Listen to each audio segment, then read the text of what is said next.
Question 3. Solve the following equation for values of theta between 0 and 360.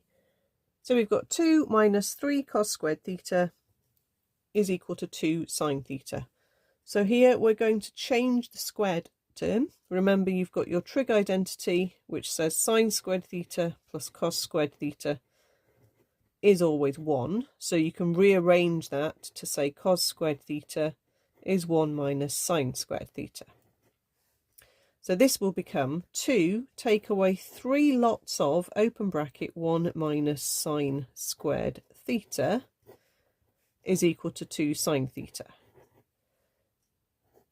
Now multiply out with the 3 to give 2 minus 3 plus 3 sine squared theta equals 2 sine theta. Gather everything together. We've got the squared term positive, so we'll leave it on the left. We'll hop the 2 sine theta across and it will become take away 2 sine theta, and then the numbers here are on the correct side. 2 take away 3 is minus 1. So we end up with 3 sine squared theta minus 2 sine theta minus 1. Okay, it will probably factorise, so do give the factorising a go. It has to factorise, if it's going to, with a 3 sine theta and a sine theta, because 3 is prime, and it's got to be a 1 and a 1. So we just need to make sure we put one of each sign in there, and I need that one to be negative and that one to be positive, and then the correct middle terms work.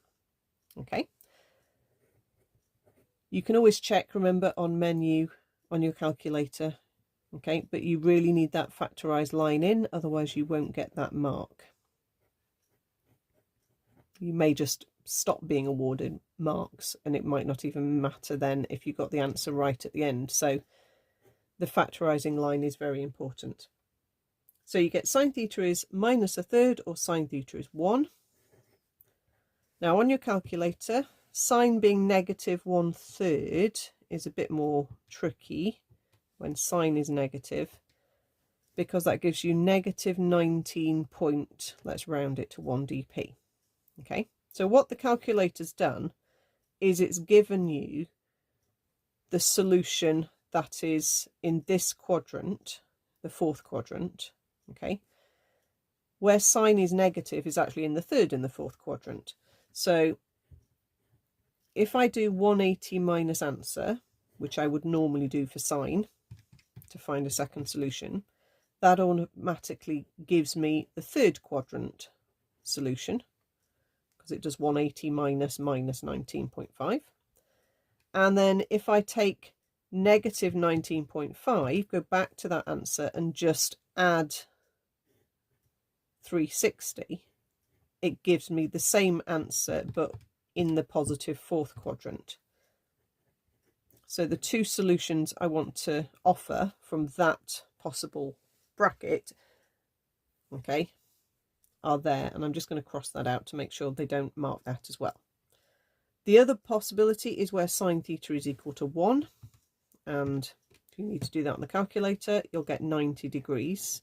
Now there isn't another option there, because 180 minus 90 is 90, and if you think about the sine graph, it only hits its maximum at 90 once, so there is only one angle there.